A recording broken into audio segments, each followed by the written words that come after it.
The Long Beach street circuit was a big change from the open spaces of Kyalami. Colin Chapman and his Lotus team were working hard on the radical new car they'd introduced at the beginning of the season. The JPS3, or Lotus 78 as it was better known, was a major step forward.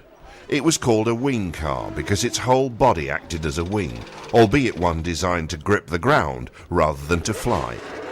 The shape of the car's underside was as important as its top surfaces, and although it had not so far finished in the results, Chapman and his drivers, Mario Andretti and Gunnar Nielsen, knew that it had the capability to be a winner.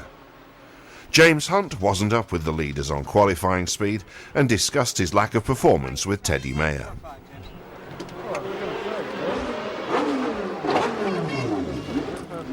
I want to check that tire very carefully for flat spot. I locked it down there, you may have seen. Andretti showed the potential of the Lotus by taking second place on the grid beside Lauda. Vittorio Brambilla was new to the Surtees team this year. The team was in mourning along with the rest of those in the pits and paddock. 2 weeks before the race, Carlos Pace, who had driven for Surtees for 2 seasons before he joined Brabham, had been killed in a flying accident. Filling the gaps in the field were Alan Jones, who took Tom Price's place with Shadow, and Hans Stuck, who joined Brabham.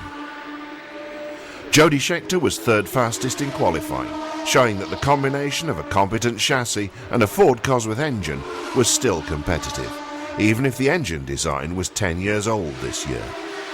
Ronnie Peterson was coming to terms with the Tyrrell, another Cosworth-powered car. His practice time put him ahead of Depailler for the first time this season. The other Swede on the grid, Gunnar Nielsen, wasn't so successful. His Lotus was 14 places behind Andretti's.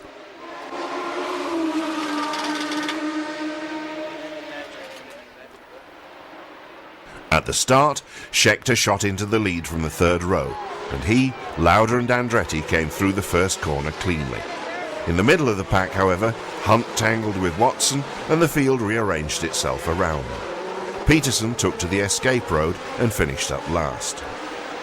Colin Chapman knew the Lotus 78 had the potential to win, but Scheckter had taken the initiative at the start and was on fine form.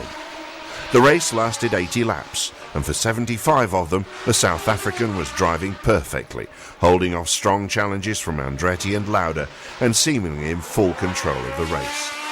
But with just 5 laps to go, he began to feel a problem.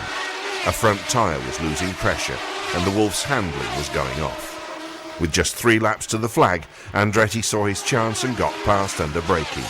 A lap later, Lauda was past too.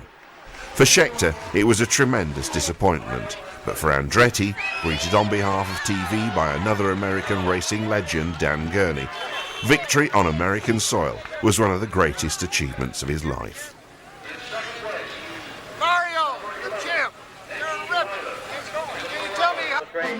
This, Mario said afterwards, was the happiest day of his career. Lauda, who finished just 0.3 of a second behind Andretti, was now equal first with Scheckter in the championship standings.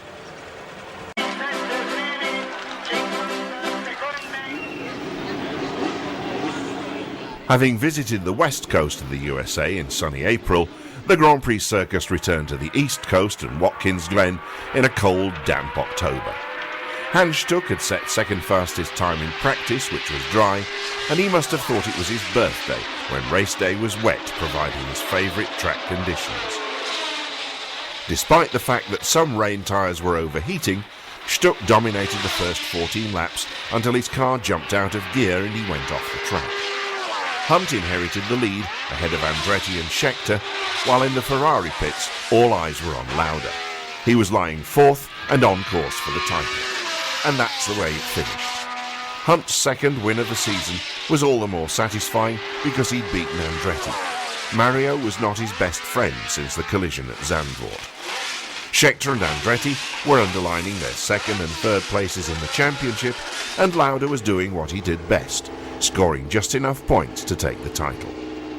Relationships between Lauda and Ferrari had grown difficult over the season, and with the championship crown on his head and a Brabham contract in his pocket, he decided not to participate in the last 2 races of the season, in Canada and Japan.